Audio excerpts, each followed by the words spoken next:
Good morning. I'm here at Rooster Rock State Park, which is a small state park on the Columbia River.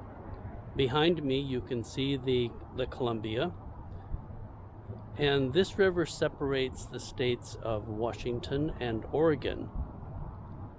This is a great park, the boat launch, and some great beaches right along the river itself.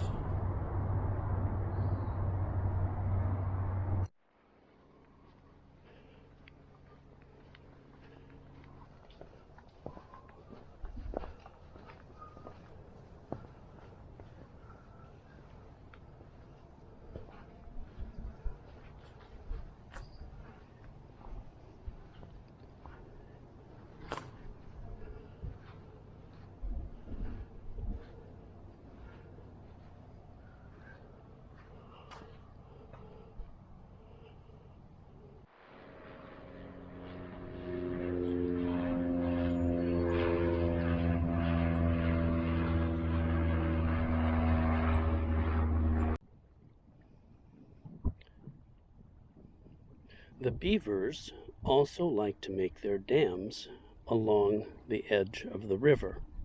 However, as the level of the water continues to drop, their dams end up being almost on dry land.